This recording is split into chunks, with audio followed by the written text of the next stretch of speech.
This is the Identity at the Center podcast. This is the show that talks about identity and access management and making sure you know who has access to what. Let's get started.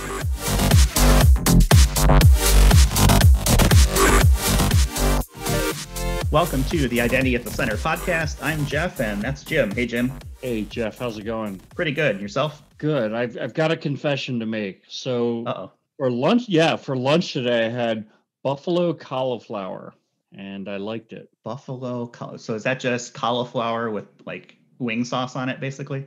Well, there was a breading shell, and it was quite wonderful.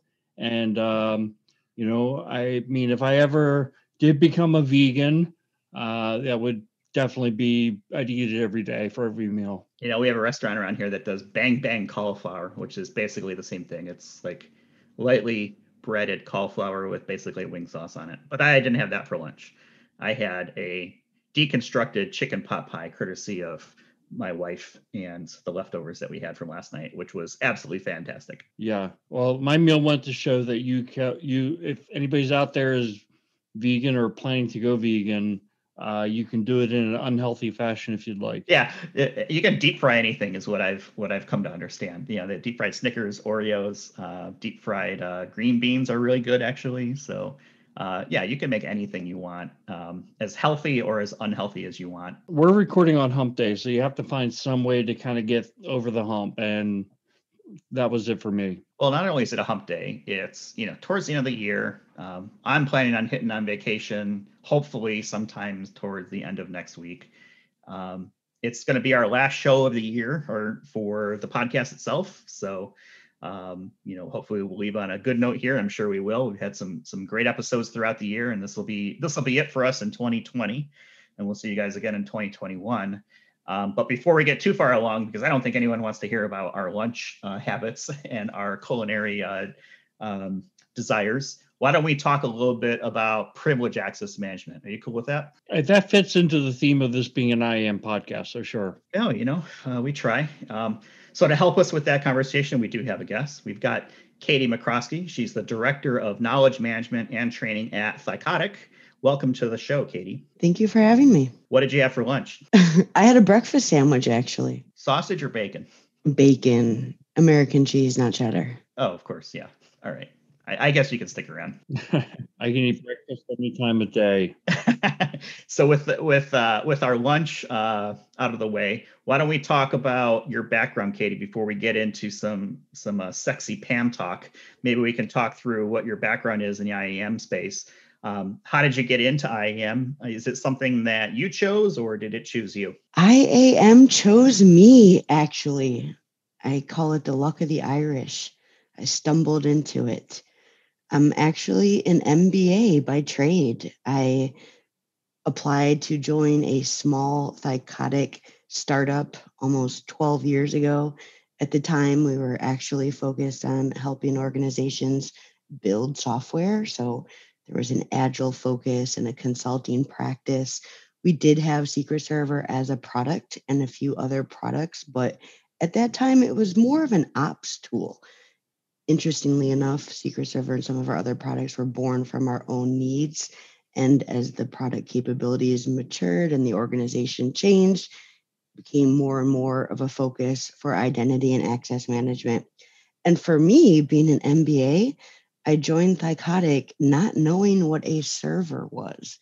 So I really needed to teach myself and understand the market and all the different new tech terms and concepts I was learning and being introduced to working at a security software company. So yes, I very much stumbled into identity and access. That story is almost hard to believe because, Katie, we interacted with you on a couple of calls, and you're very technical now, very capable. And I just assumed that you were installing servers when you were like 6 years old or something. So, but interesting, when I first heard about Thycotic and found out they had a product called Secret Server, I was like, oh, that's so funny. I used to work with a product called Secret Server and it was awesome. Well, it turned out it was the same product. And, I was using it to manage Windows service accounts way back in the day. I couldn't give you an exact year, but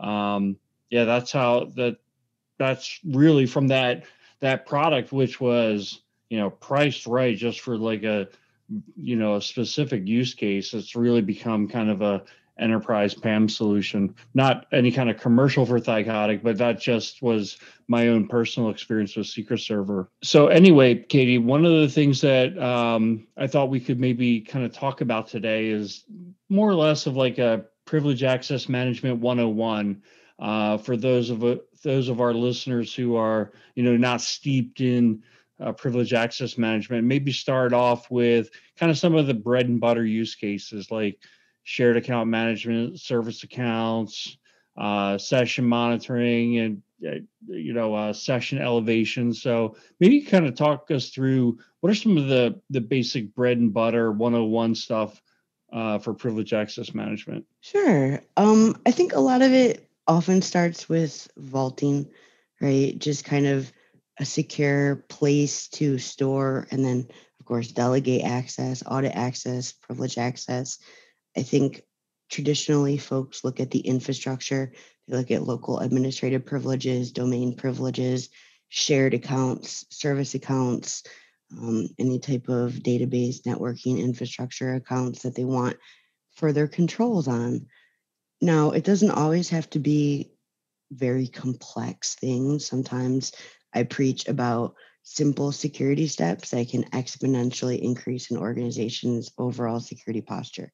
So, for example, a password, right? Having a long password, so 50 characters, 100 characters, completely random, and rotating that password every week, every day, every hour, things like that are really the core use cases of privilege access management. Now, once you start to get into, more security driven initiatives, or on the flip side, more audit and compliance initiatives, that's where things like, monitoring, video monitoring, key logging, proxy jump box, jump server type of technologies. And then if you're on the audit and compliance, that's where reporting and analytics and those types of details really are important. So just a few of those core use cases and core components that organizations look to when they think about privilege access management. I often work with clients who are at a fairly basic level of privilege access management. One of the recommendations that I like to make, like you can do this right away, is not having administrators have like their main user account and domain administrator, so that if they do fumble their password in kind of a phishing attack or something, that person doesn't get their domain admin account.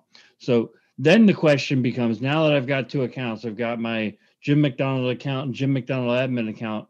My question for you would be, does it make sense to use my privilege access management tool to manage that domain admin Jim McDonald account? Absolutely. Yes. And that's where, elevated privileges come in. They should be just on time. They should be need to have on specific tasks relevant to an individual's role. And like you said, these accounts are targets for hackers, and sometimes things happen and they do get compromised. And that's where you need robust security controls in place that can help, stop that breach, shut that breach down, prevent any type of lateral movements from that breach, isolate any type of monitoring that can be done for a forensic analysis and things like that. That is really where the benefit and the criticality of PAM tools come into play. Yeah, I mean, I feel the same way. I also think, like, if you think about privilege access management, for me, the bread and butter is about human beings not knowing passwords, right? So that the system knows the passwords. They're vaulted, they get changed behind the scenes, and people don't go home and have the password. Exactly. That's very important. And I often describe it as, if a human knows the password, it's probably not a safe password or a good password. Yeah, right. I mean, what human could remember a 32 character random digit password? So that's a good point as well. I'm thinking about some of the newer use cases that I'm seeing, obviously have come up over the past few years, and what the role of privilege access management would be. And so what I'm specifically thinking about is like cloud infrastructure and platform as a service. So AWS, Microsoft Azure, things like that. I'm also thinking about DevOps and automation through bots for rolling out infrastructure, and they often have hard-coded passwords, and then IoT use cases. So I'm kind of wondering, are you seeing a lot of that as well, kind of fall into the privilege access management space? And is privilege access management the right place to kind of handle those use cases? Absolutely. I think more and more organizations are looking at different areas or different aspects of privilege and looking to, privilege access management organizations or vendors to help them solve those new challenges that are emerging with things like IoT and DevOps and the explosion of cloud adoption. I think anybody that is familiar with these AWS and Azure or whatever flavor of infrastructure as a service, you prefer, these environments have very, very granular types of permissions. And, what I often have experienced talking to organizations is it's just too much. They often don't have a good way of approaching it. It's, that idea of, too much complexity. I firmly believe in usable security and complexity being the enemy of security. If you guys are familiar with that Bruce Schneier idea. But again, I think, more and more organizations are changing how they define privilege, and it's absolutely including some of these cloud, DevOps, and non-human types of accounts like robotics, IoT, and other types of accounts that we see. There's so much to learn when it comes to privilege access management, and a lot of these newer use cases, you can spend, almost all your time kind of figuring out what's next and how to tackle some of these new challenges. I'm curious because you mentioned earlier that you didn't really know what a server was going into this, and now here you are, an expert on PAM and privilege access management, those sorts of things, right? And you're responsible for knowledge management and training with Thycotic. How do you go about? Well, first of all, how did you get into that type of role? Is that something that you started off with, or was it something that you kind of accumulated as a responsibility as you went through Thycotic?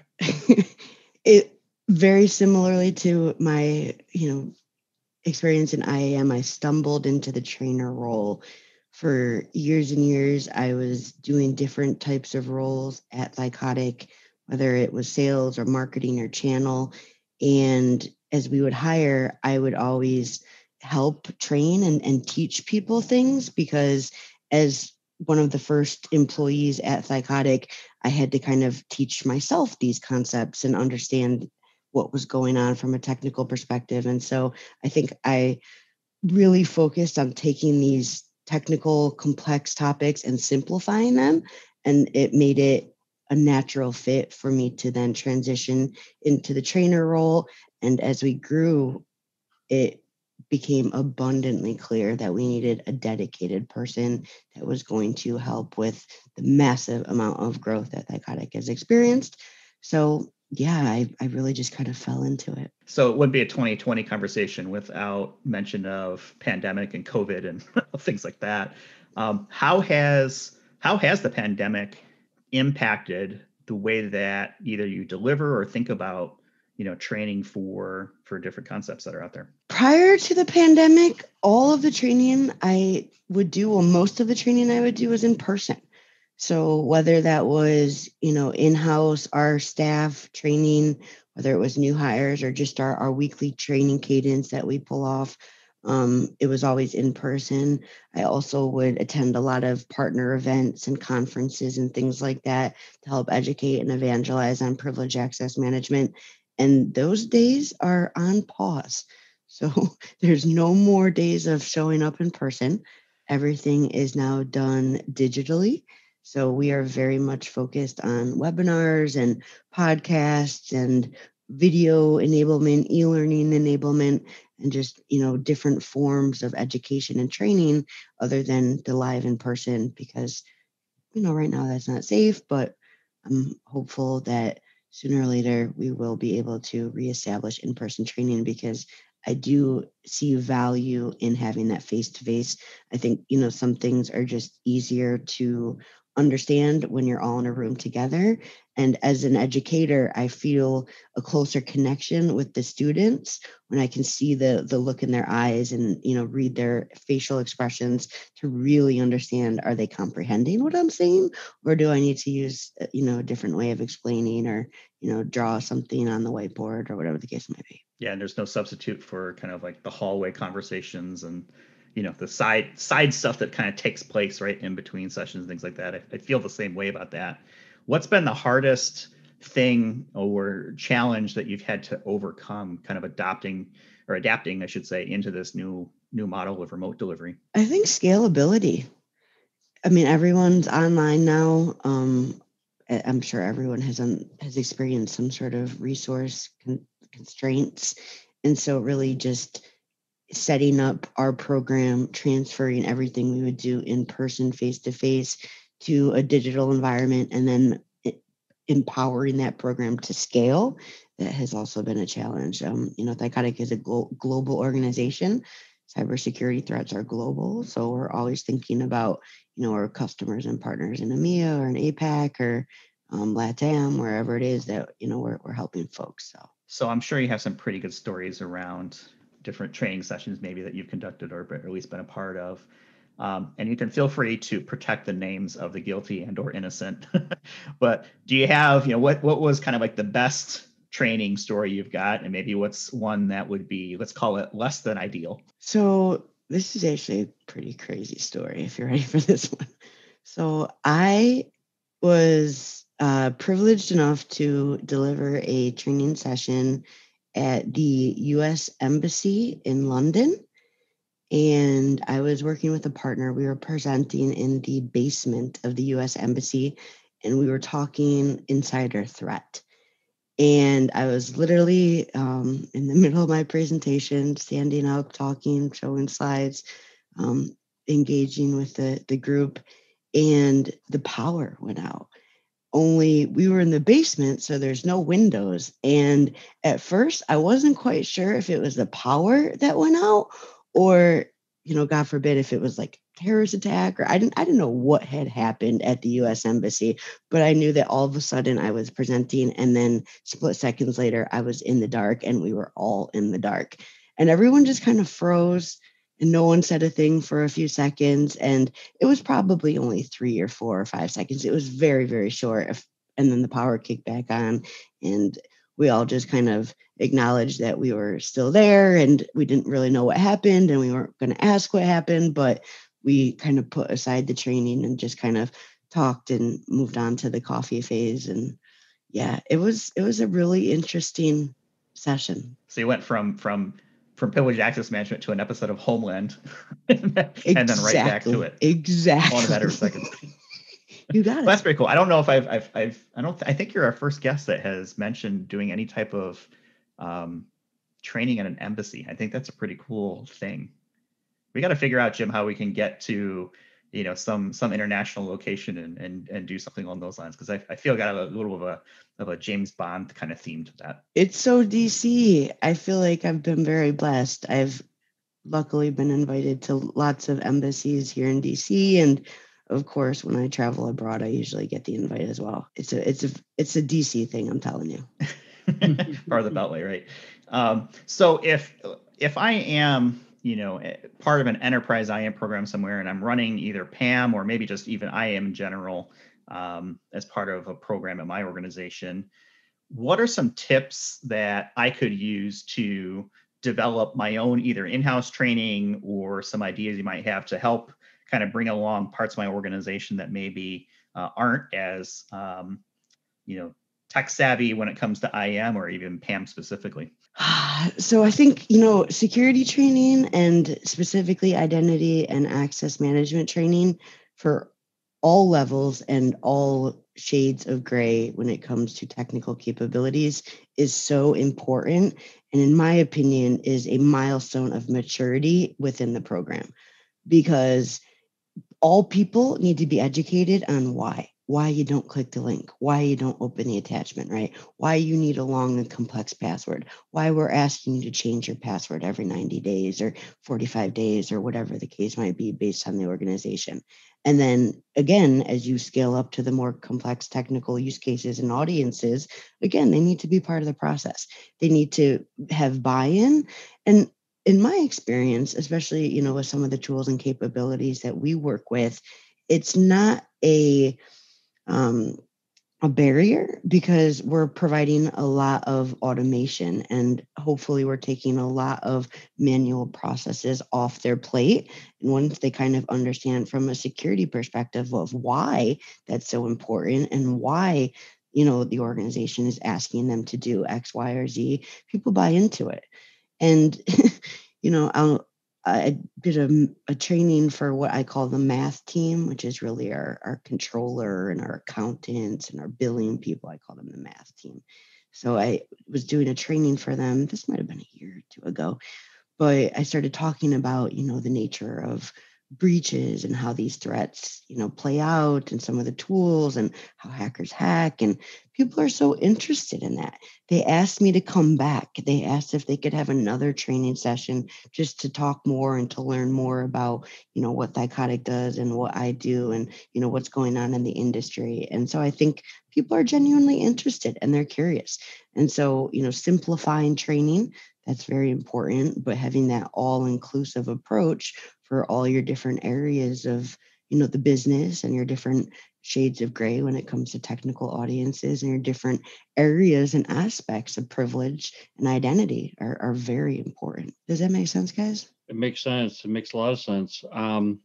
Katie, I think there's probably a lot of our listeners out there like hearing you and thinking, man, what a cool job Katie has. And I'd like to do something like that. So I'm wondering, obviously there's many paths to get to the end, but do you have any advice for someone who might be interested in doing what you do? Don't be shy, be proactive. I think that's, one of the most important parts is you have to, you know, take action to get into this industry.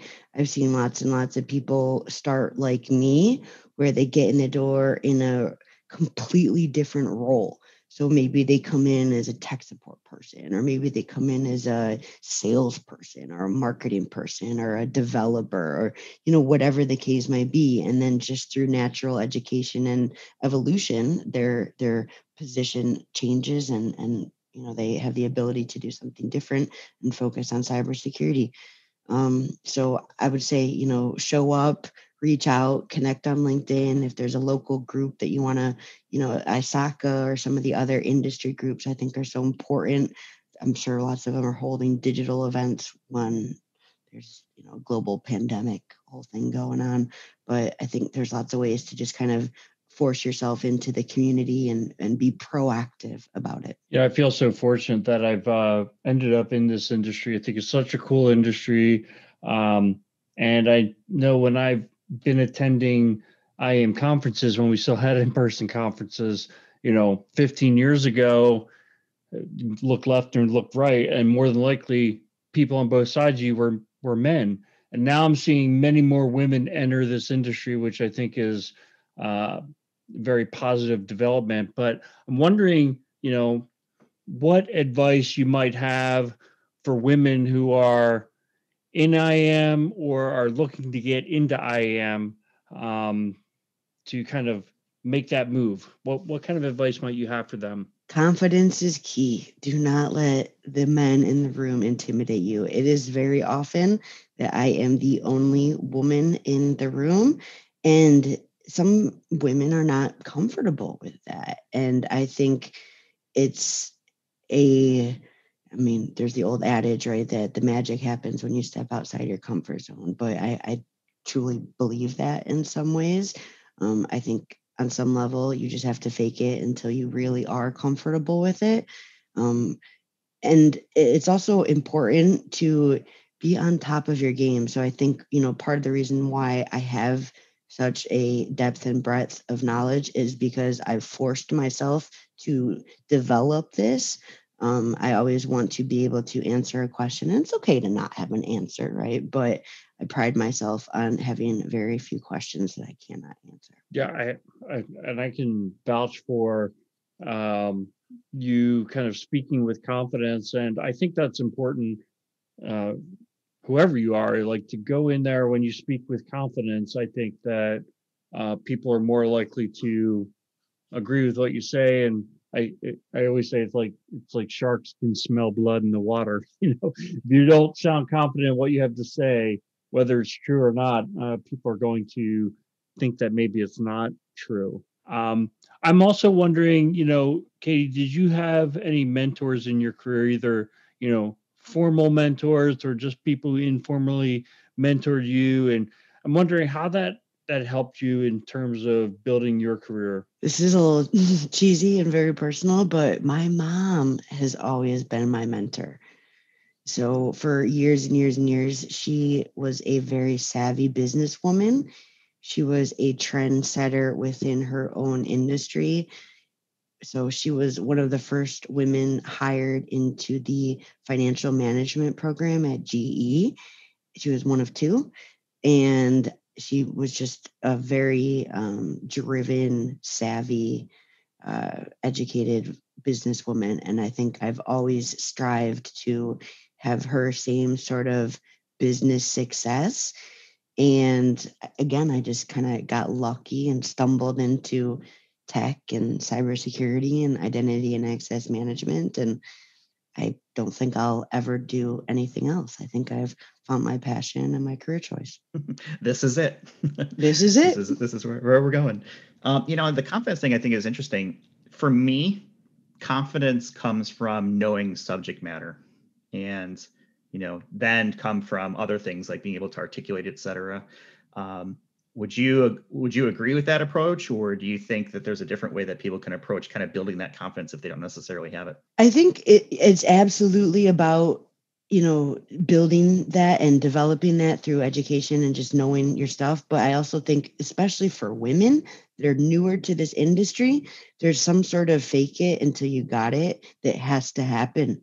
It's in most circumstances, anyways, just because of the male dominated industry that is tech and is really, cybersecurity and identity and access. Well, it's still inside secret, right? I think everybody to some degree is faking it until they make it. So I think that's good stuff.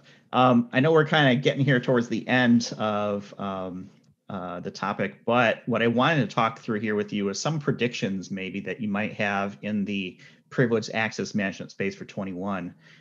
Is there anything that you think is going to be kind of something that you want to throw out there as, hey, this is coming in 2021 and folks should be aware about it, or at least be thinking about, how to approach it? I think, some of the things we've touched on during this call, and I think prediction for 2021 is that the definition of privilege access management is going to change.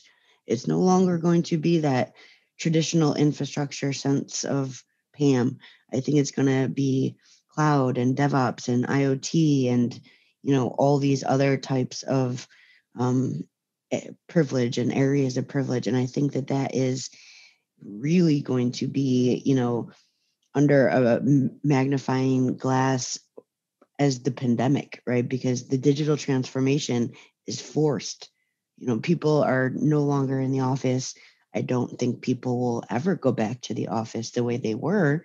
And so I think that traditional PAM infrastructure security is going to be less and less, of a priority, and more people are going to be thinking about these different aspects and areas of privilege. Yeah, it's interesting. So I have a couple of items. I'm going to kind of throw out your rapid fire format here for 21. And I'm glad you brought up the definition change. So I'm going to put you on the spot here because this ties right in nicely.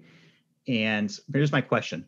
Will social logins be more widely considered privileged accounts? Yes, anything that's shared should be a privileged account and has visibility. If it's corporate social media, absolutely. Yeah, it's something that I don't see considered very often, right? I think the traditional approach is, yeah, of course, server accounts and shared accounts and things like that.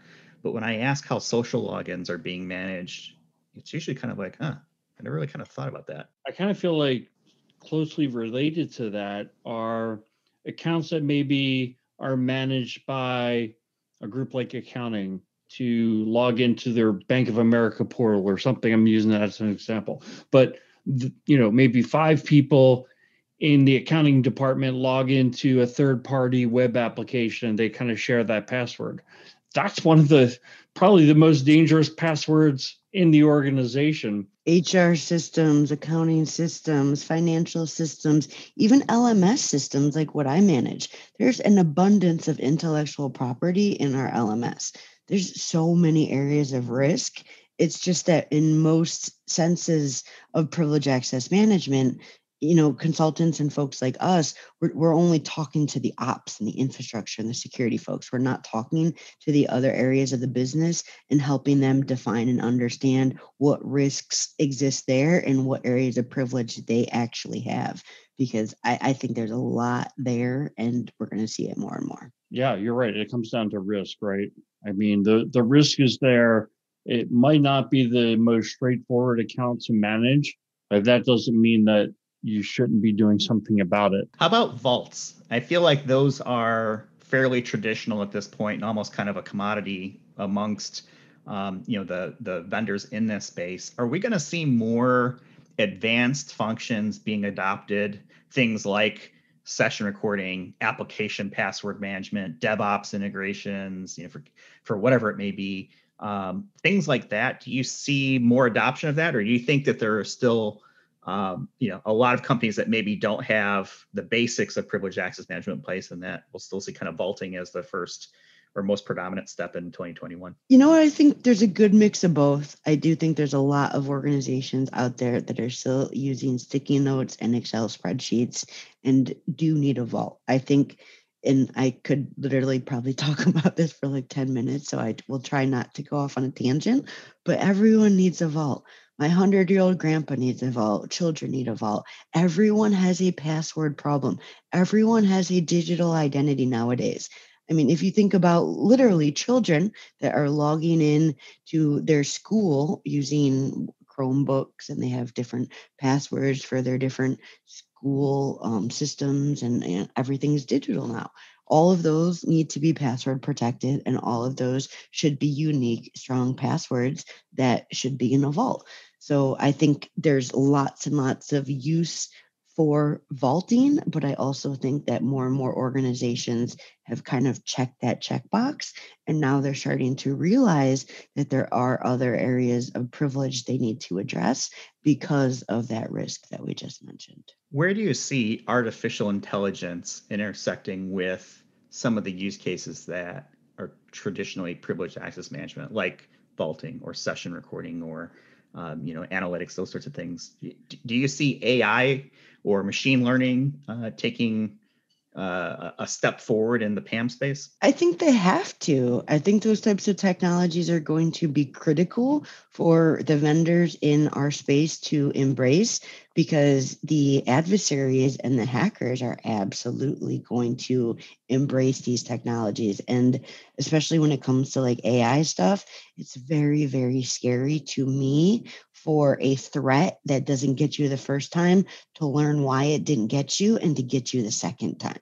And so for things like that, us as security professionals and as vendors in this space need to be aware of that, need to be thinking about that, and using those exact same tools and tricks to defend. Passwordless is something that has been the topic du jour, it seems like, for the last couple of years. And there seems to be another focus around trying to become passwordless, at least in an enterprise situation. How do you think this affects privileged access management? Can I say this? I call Yeah, bullshit. go ahead.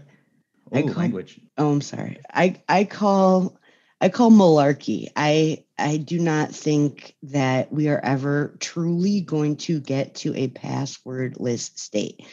And a great example is the other day I was logging into my Verizon app on my phone because I wanted to pay my Verizon bill. And the authentication method that I have set up is facial recognition on the app, and it wasn't working. So I needed the password. I had to pay my bill. And so I had to log into my vault and get my password and authenticate the old school way.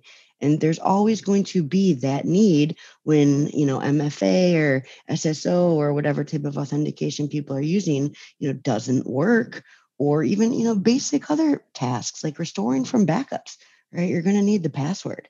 So I think there's, circumstances for not using passwords, but I also think that it's never going to completely go away. Just my 2 cents. What's the next frontier for privileged access management? I think it's what we've kind of touched on, which is this area of privilege that is expanding and evolving, these cloud assets, these different areas of privilege, IoT, non-human accounts, robotics. I think, it's very scary when people's Ring doorbell cameras get hacked. It seems like almost every single day I watch, the evening national news, and they have some story about this device or that device, or how, what you need to do to better secure yourself from this cybersecurity threat.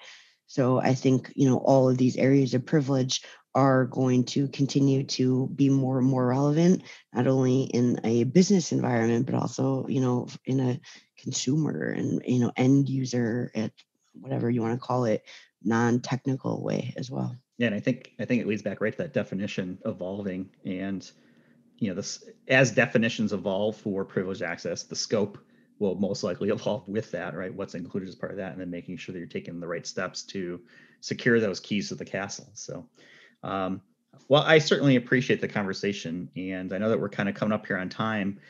Before we close things out for the year, are there any final words of wisdom that you want to share with the group, Katie? Get your shot. Don't be scared.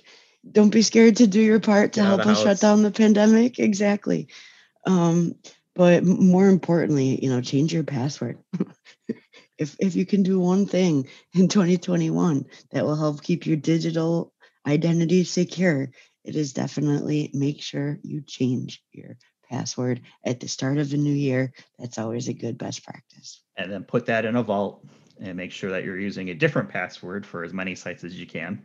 No daisy chaining. But yeah, exactly. I mean, that's where things break down eventually, is you use the same password elsewhere. So if you use a vault, whatever that looks like, if it's a personal vault like a LastPass or a OneLogin or something at the enterprise level, like a Thycotic or others, having different passwords and having strong passwords and not even have to remember that is a big advantage for folks. So definitely agree with that. Jim, is there anything that you'd like to toss out there before we let these fine folks go for the year? Well, a few things. So first off, that was the most practical advice I think including you and I, have given. Any of our guests have given what Katie just said about the password changing. I mean, new year, like that's a great practice to get into. But the other thing I was thinking is I very much feel like I would have been great as a writer on Seinfeld, because my observations are about, nothing, or they're about like the smaller things. So Jeff, you always say keys to the castle. I always say keys to the kingdom. And I'm wondering, Katie, which of us is right? Is it keys to the castle or keys to the kingdom? Oh, but isn't the castle the kingdom? I don't know. I'm starting to worry they say keys to the city or something.